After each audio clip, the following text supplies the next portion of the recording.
Little Red Riding Hood. Once upon a time, there was a sweet little girl. Everyone loved her, most of all her grandmother. So one day she gave her a red velvet hat.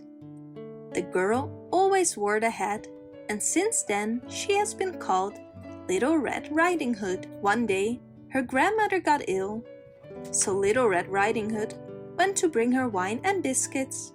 That would surely make her feel better. Her mother told her not to go off the path and to be careful.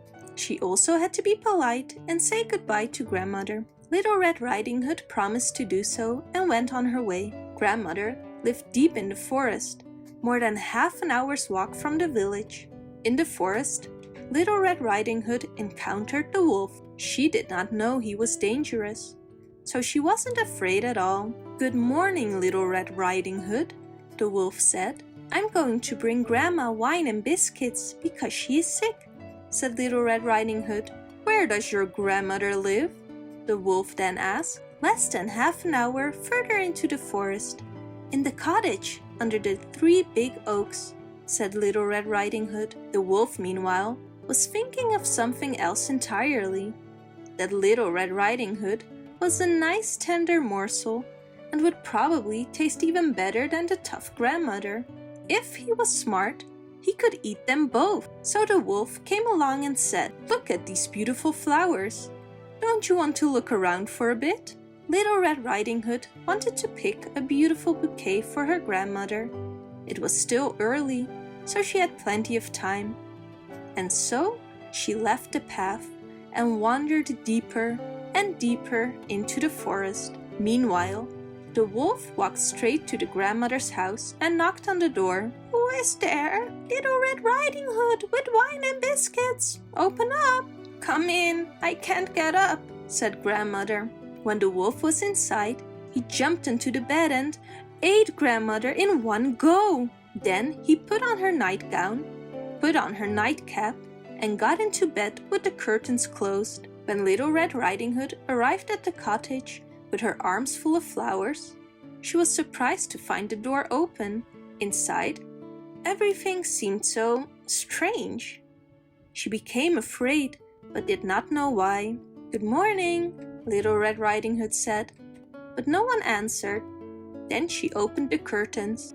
In the bed lay grandmother, but she looked so strange with her sleeping cap over her face. "Oh, grandmother," she said, "what big ears you have." "The better to hear you with, my child," was the reply. "But grandmother, what big eyes you have," she said. "The better to see you with, my dear." "But grandmother, what large hands you have." "The better to hug you with." "Oh, but grandmother, what a terrible big mouth you have." "The better to eat you with." The wolf jumped out of bed and swallowed up Little Red Riding Hood. With his belly so full, he slept soundly and snored like a king. A hunter came by. He thought, "That old woman is snoring very loudly. I'll go and have a look." He saw the wolf and said, "So here you are, you old sinner. I've been looking for you for so long." He wanted to shoot the wolf with his rifle, but suddenly realized that the wolf might have eaten grandmother. Who knows, he might be able to save her. He cut open the belly of the sleeping wolf with a pair of scissors and immediately saw a red cap. The girl jumped out and cried, "I was so afraid in the wolf's belly. It was so dark there."